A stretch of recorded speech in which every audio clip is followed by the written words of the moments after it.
And I remember in that culture that I was in, that church culture where, again, this business side and the world got in, there was a culture of competition and performance.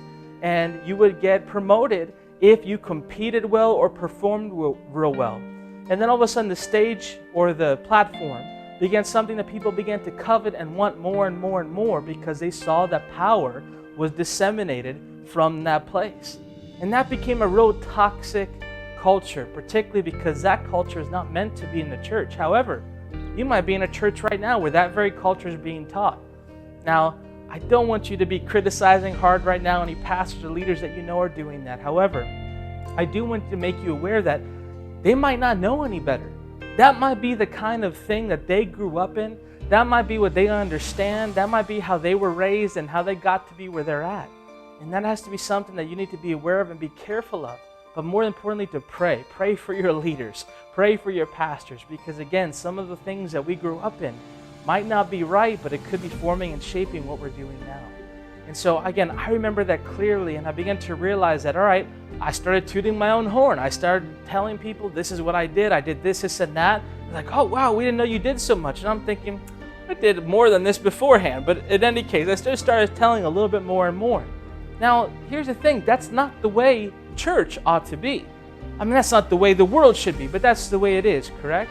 However, that's not the way the church should be. That's not the way the church should be run. In fact, it should be very different.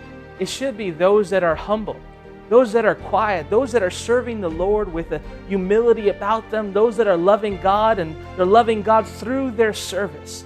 They're loving God and worshiping through doing different acts and exalting Him in what they're doing, and they're not looking for the credit, they're not looking for the glory, they just want to serve God. And their name doesn't need to be known. They don't need to be the one that's famous or known or get credit for it. They're just trying to honor God. Now, if you're a pastor or leader, you hear that and you think, oh my gosh, yes, that's what we're looking for.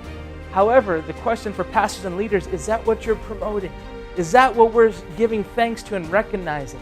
See, I'll give you a pastor-leader perspective for a second, all right? As a pastor-leader, sometimes we're looking and dealing with problem after problem after problem, and sometimes we're not looking at the things that are going well because that which is a problem is demanding our attention.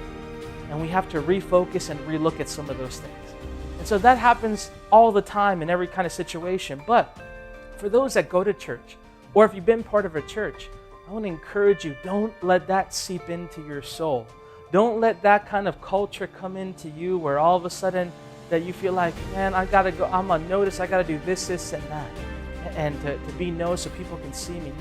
We want to have it because, again, as a pastor, man, you know how precious it is to have someone that serves God. They don't need to be noticed. They don't need to be watched. They don't need to be heralded. They just love God and want to do that. That's what we want. That's what we all want to see in the church, isn't it? That's what we expect to be seeing.